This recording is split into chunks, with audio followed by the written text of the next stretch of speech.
Hello everyone and welcome to the Victory Forge. Today I'm going to show you how I took this viral meme and made my own Epic Squirtle saxophone player. I printed this using my FlashForge Inventor 3D printer and blue Hatchbox PLA filament and a file I found on Thingiverse that I will link below in the comments so you can print one of your very own.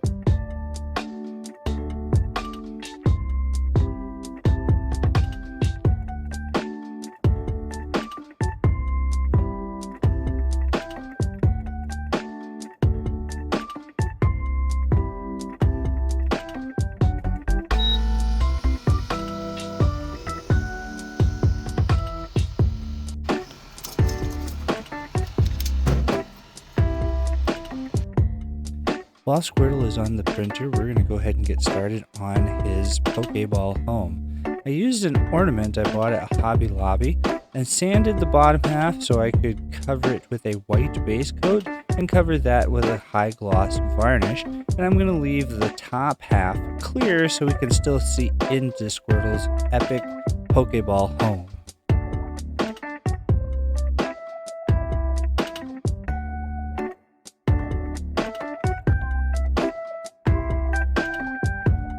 And while the bottom half of the Pokeball is drying, I'm going to use the top half to help me mock out what I'm going to do for the inside terrain of the Pokeball. Now my original idea was to have a little beach, a little bit of a water resin pour, a stage for Squirtle to perform on, and some trees and shrubs in the background.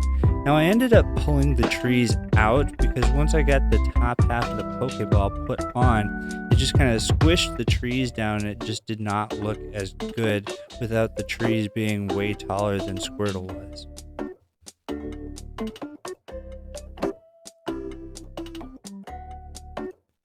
So with a semblance of a plan in place, I started with some rocks and Mod Podge for my first layer. I did this so hopefully there would be less area for the later resin pour to seep into. And then on top of the rocks, I hid my light strand.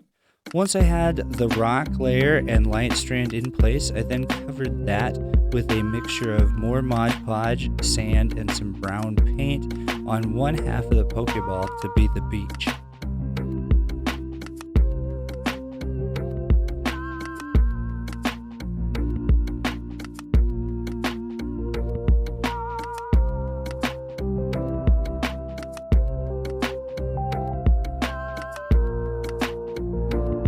While the glue was still wet from my glue and sand mixture for the beach, I added a little bit of green flocking, some fake moss, and a little bit of yellow and purple foliage, which is always my favorite part of any diorama. Adding the green and colors really brings it to life.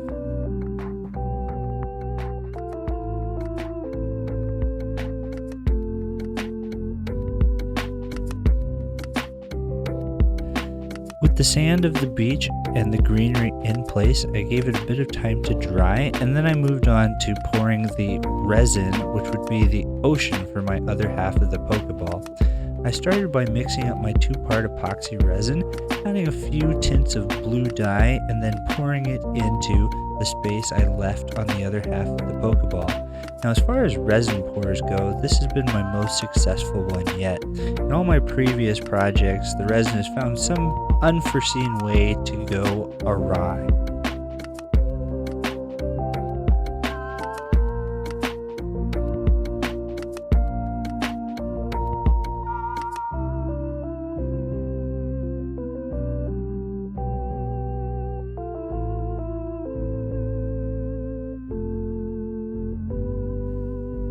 Since I decided not to include the palm trees, I instead glued a few of these larger rocks into place and then added a few white cap waves around where the rocks were breaking through the surface of my Resin Ocean. With the interior of my terrarium finished, it was now time to move on to the star of the show. I started by giving the squirrel a flat white primer and then continued by adding several coats of each of the appropriate Squirtle color set.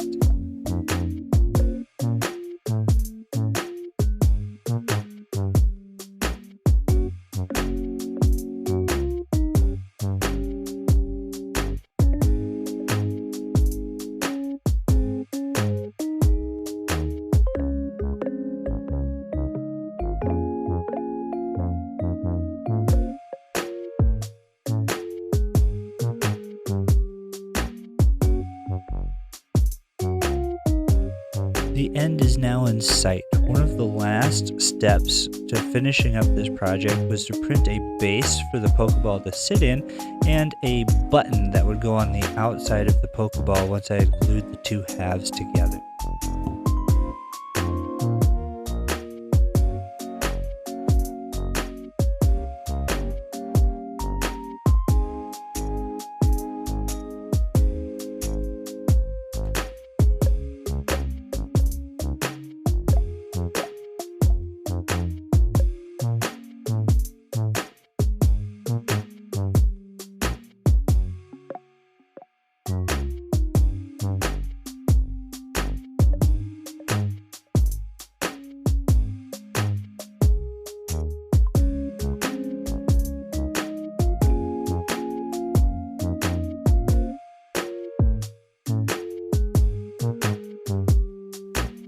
And the last step of the project was to paint the black seam along the two halves of the Pokeball and glue the button into place. And with that, we've wrapped up this project and now we're on to the glamour shots.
Alright, that's going to wrap things up for this video. Thank you so much for watching. I hope you enjoyed it. Please remember to like, comment, and subscribe, and we'll see you next time on The Victory Forge.